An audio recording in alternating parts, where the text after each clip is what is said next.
Aceh Explore menampilkan halaqah dari Masjid Raya Baitur Rahman Banda Aceh. Subscribe, komen, like, dan share. Assalamualaikum warahmatullahi wabarakatuh. Alhamdulillah, nahmaduhu wa nasta'inuhu wa nastaghfiruh wa na'udzu billahi min shururi anfusina wa min sayyiati a'malina. May yahdihillahu fala mudilla lahu wa may yudlil fala hadiya lahu. أشهد أن لا إله إلا الله وحده لا شريك له وأشهد أن محمدا عبده ورسوله اللهم صل وسلم على محمد وعلى آله وصحبه أجمعين أما بعد. Bapak-bapak, ibu-ibu sidang jamaah salat subuh kaum muslimin dan para pendengar yang dimuliakan Allah, marilah tidak ada henti-hentinya kita memanjatkan puji syukur kehadirat Allah Subhanahu wa Ta'ala atas limpahan rahmat, karunia dan hidayahnya, sehingga sampai pagi hari ini kita masih diberi kekuatan dan kesehatan oleh Allah, sehingga kita dapat melaksanakan ibadah. Dengan iringan doa, mudah-mudahan ibadah kita diterima oleh Allah Subhanahu wa Ta'ala dan dicatat merupakan amal yang saleh insyaallah. Pada pagi hari ini kita masih berada di dalam bab yang sama, yaitu bab metode Rasulullah sallallahu alaihi wasallam dalam mendidik anak, yaitu metode perhatian dan pengawasan. Kita telah berbicara tentang bagaimana perhatian Rasulullah dalam pendidikan sosial anak. Kemudian kita telah bicara juga perhatian Rasulullah sallallahu alaihi wasallam dalam memperingatkan yang haram. Juga kita telah berbicara perhatian Rasulullah dalam mendidik anak kecil, dalam memberikan petunjuk, dan juga perhatian Rasulullah dalam pendidikan moral. Yang keenam, perhatian Rasulullah dalam pendidikan spiritual. Pada pagi hari ini kita lanjutkan bagaimana perhatian Rasulullah sallallahu alaihi wasallam dalam pendidikan jasmani. Perhatian Rasulullah di dalam pendidikan jasmani ini, dalam sebuah hadis ketika Rasulullah sallallahu alaihi wasallam melihat seseorang minum seperti minumnya unta,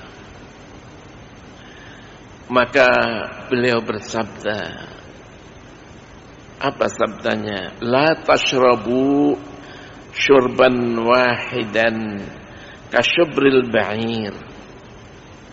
Janganlah kalian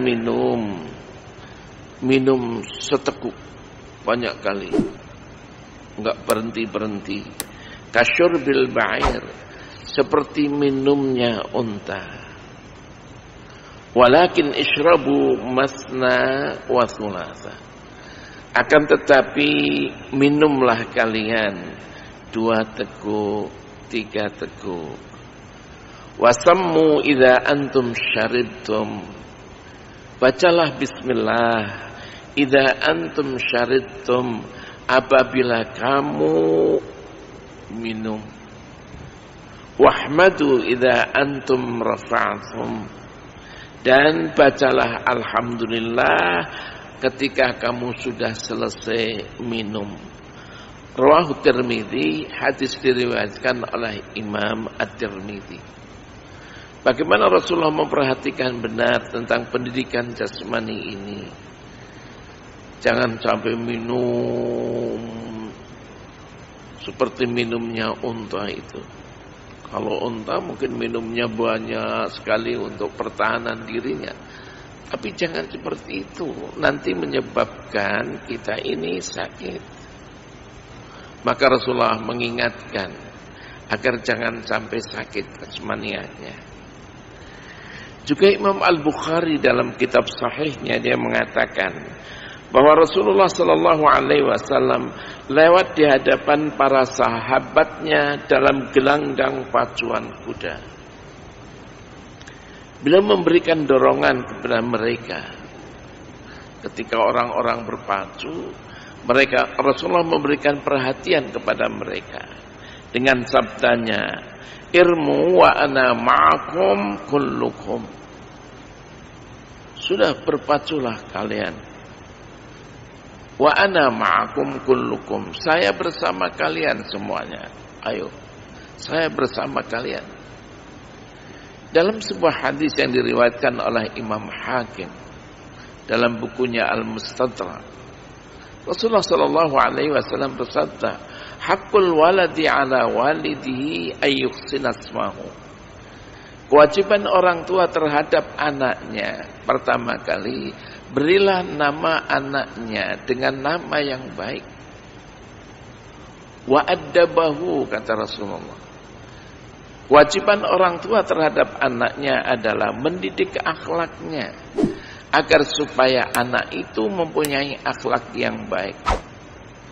Kemudian Rasulullah mengatakan, wa 'allamahul kitabata was-sibahata war-rimayah. Ajarkan anak-anakmu pandai membaca, pandai menulis, as-sibahah war-rimayah, pandai berenang, pandai berpanah-panahan. Jadi Rasulullah mengatakan kepada orang tua, agar orang-orang tua itu mendidik anaknya, pandai membaca, pandai menulis, pandai berenang, pandai berpanah-panahan. Wa alla yarzuqahu illa thayyiban. Kewajiban orang tua terhadap anaknya lagi, wa alla yarzuqahu illa thayyiban. Orang tua tidaklah memberikan rezeki, jangan memberikan rezeki kepada anak illa thayyiban, kecuali rezeki yang baik. Apa rezeki yang baik? Yang jenisnya halal, yang bergizi menurut kesehatan, dan cara memperolehnya juga dengan cara yang halal. Kemudian Rasulullah selanjutnya mengatakan, wa ayyuzawwijahu idza adraka. Dan bernikahkanlah anak-anakmu apabila anakmu sudah cukup dewasa. Hal ini tadi dalam hadis ini, bagaimana Rasulullah memberitahu, mengajarkan kepada orang tua agar mengajarkan anak-anaknya bisa membaca, bisa menulis, tapi as-sibahah war-rimayah, pandai berenang, pandai berpanah-panah.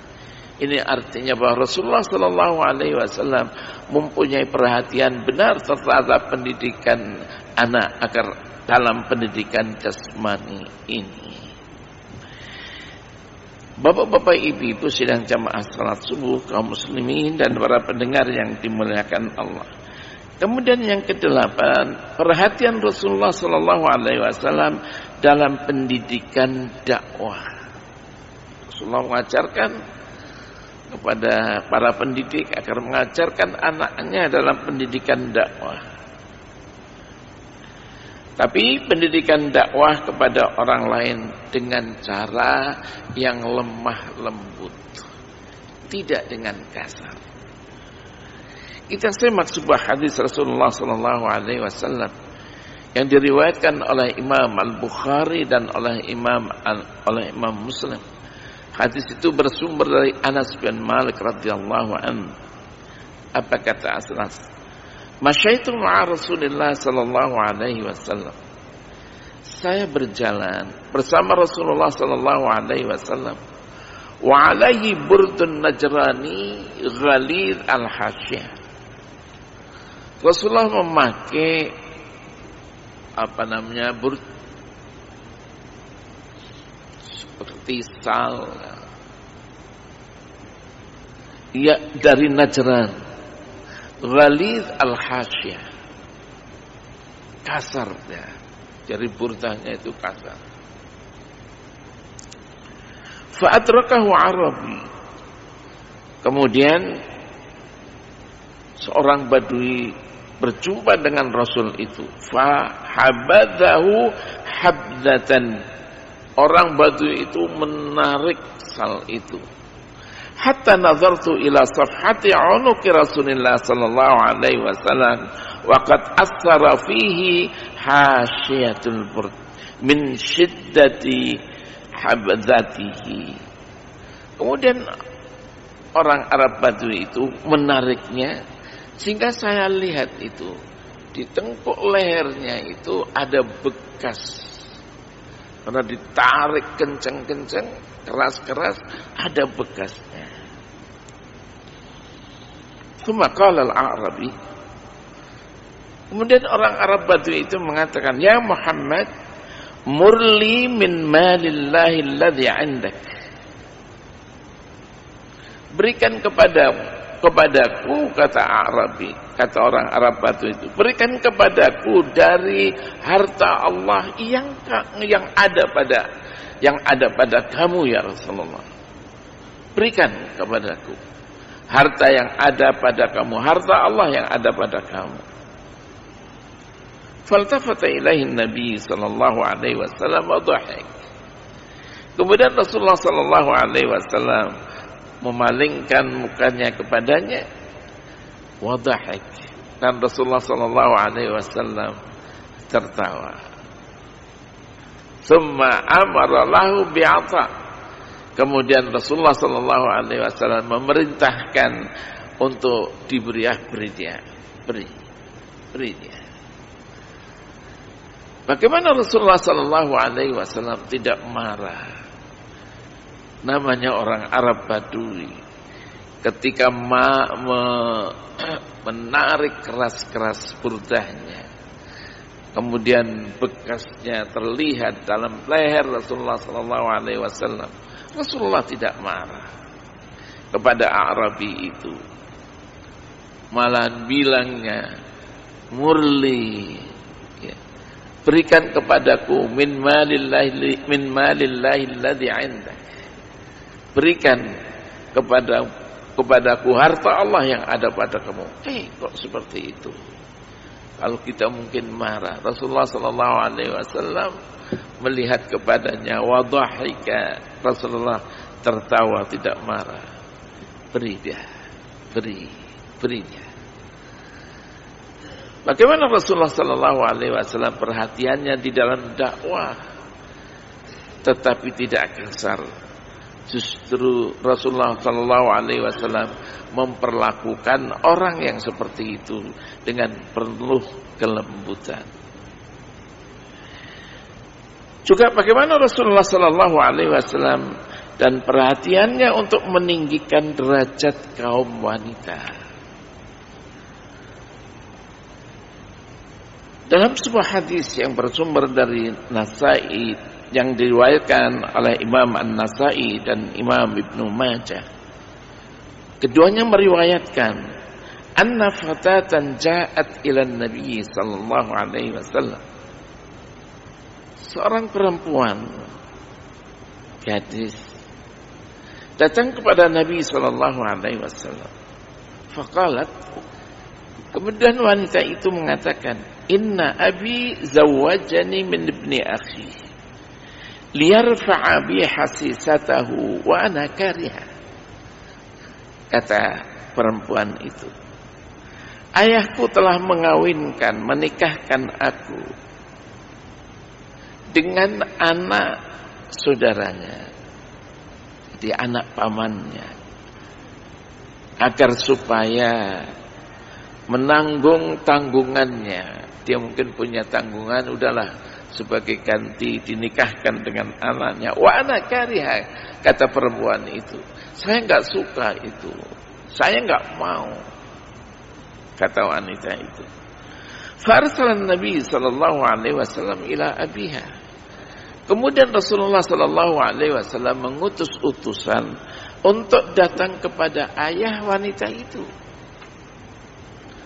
Wa amarahu ayyaj'alal amru ilayya, dan memerintahkannya agar urusan itu diserahkan kepada wanita itu.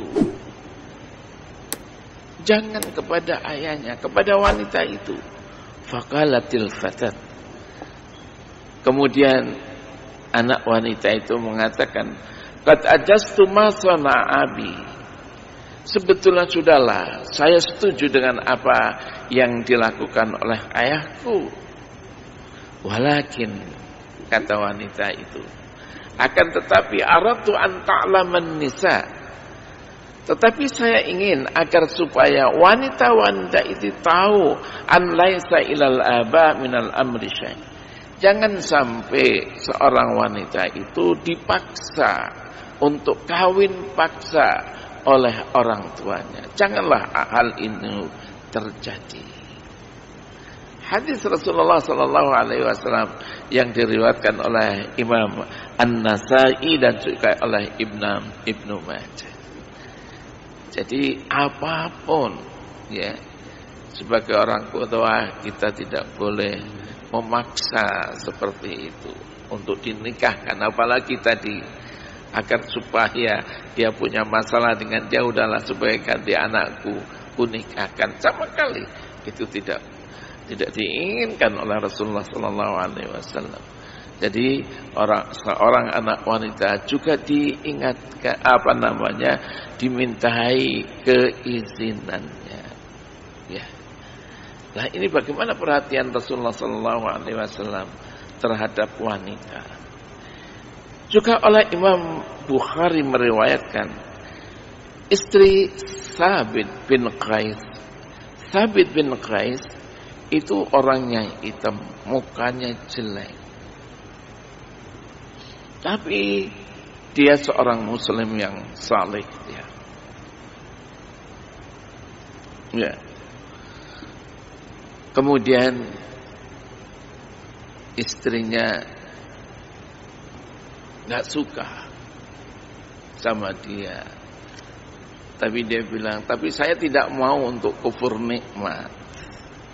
Artinya kufur nikmat itu jangan sampai saya melukai perasaannya. Datang kepada Rasulullah sallallahu alaihi wasallam, "Sungguhnya aku enggak suka ya Rasulullah." Kemudian Rasulullah sallallahu alaihi wasallam mengatakan, "Apakah kamu mau mengembalikan mas kawin kebun yang untuk mas kawin kamu berikan kamu kembalikan kepada Thabit bin Qais. Kamu mau kembalikan kebun itu?" "Mau ya Rasulullah." Kemudian Rasulullah sallallahu alaihi wasallam memerintahkan untuk talak saja, menjadi talak satu. Itulah perhatian Rasulullah sallallahu alaihi wasallam terhadap wanita. Dalam sebuah hadis lagi diriwayatkan oleh Imam Bazzar dan juga oleh Imam At-Tabrani meriwayatkan seorang perempuan bernama Zainab. Ya, dia mengatakan, "Ya Rasulullah, senang sekali ya laki-laki itu. Mereka berjihad. Memang ada perintah berjihad, kewajiban untuk laki-laki. Kalau mereka terbunuh dalam jihad, mereka mendapatkan kegembiraan, disambut oleh Allah Subhanahu wa taala dengan kegembiraan. Tapi kami wanita melayani suami. Tapi kami tidak ada jihad ya Rasulullah." Kemudian Rasulullah sallallahu alaihi wasallam mengatakan kepada wanita itu, "Ablighi man laqiti minan nisa." Sampaikan ya dariku orang yang kamu temui di antara wanita-wanita. Anna ta'ataz zawj wa i'tirafan bihaqqihi ya'dil dzalik. Bahwa ketaatan seorang istri terhadap suaminya, wa'tirafan bihaqqihi, dan mengakui hak suami sama dengan jihad. Wanita-wanita yang taat kepada suaminya, melayaninya dengan baik, sama itu dengan jihad. Wa qalilan minkunna man yaf'alu. Tapi sedikit sekali dari kalian wahai wanita-wanita orang yang mau melaksanakan hal itu. Mana Rasulullah sallallahu alaihi wasallam perhatiannya besar tentang wanita. Juga dalam sebuah riwayat Aisyah radhiyallahu anha mengatakan, "Ya Rasulullah, apakah jihad itu hanya untuk laki-laki? Bagaimana perempuan berjihad? Afala nujahid? Apakah kami wanita tidak boleh berjihad?" Kemudian Rasulullah sallallahu alaihi wasallam mengatakan, "Lakunna afdalul jihad." Kamu wanita-wanita ada jihad yang paling afdal. Apa itu ya Rasulullah? Rasulullah sallallahu alaihi wasallam menjawab, "Hajjun mabrur," yaitu haji yang mabrur. Wanita kalau berhaji sesungguhnya mereka sedang jihad fi sabilillah. Bapak-bapak, ibu-ibu dan saudara-saudara sekalian, para pendengar, inilah perhatian Rasulullah sallallahu alaihi wasallam di dalam pendidikan, yaitu perhatian Rasulullah dalam mendidik anak-anak jasmaniahnya. Pendidikan Rasulullah sallallahu alaihi wasallam di dalam pendidikan berdakwah dengan lembah lembut. Perhatian Rasulullah sallallahu alaihi wasallam kepada wanita. Bapak-bapak, ibu-ibu, inilah beberapa metode-metode yang dibangun oleh Rasulullah sallallahu alaihi wasallam di dalam mendidik anak. Tadi sudah saya sampaikan, ada paling tidak 8 ini. Untuk apa? Agar supaya kita pedomani di dalam mendidik anak-anak kita sebagai orang tua dan juga sebagai guru, sebagai dosen, sebagai pendidik dalam arti yang seluas-luasnya. Ini saja pada pagi hari ini dan terima kasih. Wabillahi taufiq wal hidayah. Wassalamualaikum warahmatullahi wabarakatuh.